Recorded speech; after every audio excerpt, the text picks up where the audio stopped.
ഈശോയ്ക്ക് സ്തുതിയായിരിക്കട്ടെ. സെപ്റ്റംബർ 19 തിരുസഭ അനുസ്മരിക്കുന്ന വിശുദ്ധനാണ് വിശുദ്ധ ജാനുവരിയൂസ്. ഡയക്ലീഷ്യൻ ചക്രവർത്തിയുടെ നേതൃത്വത്തിൽ മതപീഡനം കൊടുമ്പിരിക്കൊണ്ടിരുന്ന കാലത്താണ് വിശുദ്ധ ജാനുവരിയൂസ് ജീവിച്ചിരുന്നത്. നേപ്പിൾസിലാണ് അദ്ദേഹം ജനിച്ചത്. ഉത്തമ ക്രൈസ്തവ വിശ്വാസിയായിരുന്ന അദ്ദേഹം ബെനവന്തോയിലെ മെത്രാനായി നിയമിക്കപ്പെട്ടു. ഓരോ ദിവസവും നിരവധി വിശ്വാസികൾ രക്തസാക്ഷിത്വം വരിച്ചിരുന്നു.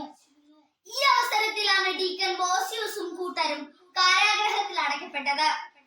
ഈ വിവരം അറിഞ്ഞ ജാനുവരിയൂസ് അവരെ ധൈര്യപ്പെടുത്താനായി കാരാഗ്രഹത്തിലെത്തിയ വിവരം കാവൽക്കാർ രാജാവിനെ അറിയിച്ചു. അങ്ങനെ അവർ വിശുദ്ധനെ അറസ്റ്റ് ചെയ്യുകയും വന്യമൃഗങ്ങൾക്ക് ഇട്ടുകൊടുക്കുകയും ചെയ്തു. എന്നാൽ മൃഗങ്ങൾ അദ്ദേഹത്തെ ഒന്നും ചെയ്തില്ല.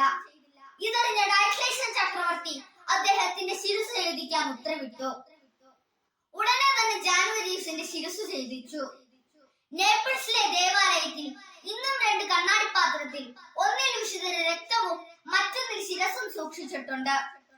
ശിരസിന്റെ അടുത്തേക്ക് രക്തം കൊണ്ടുവരുമ്പോൾ രക്തം സാധാരണ ജീവനുള്ള മനുഷ്യന്റെ രക്തമായി മാറുന്ന അത്ഭുതം ഇന്നും നടക്കുന്നു.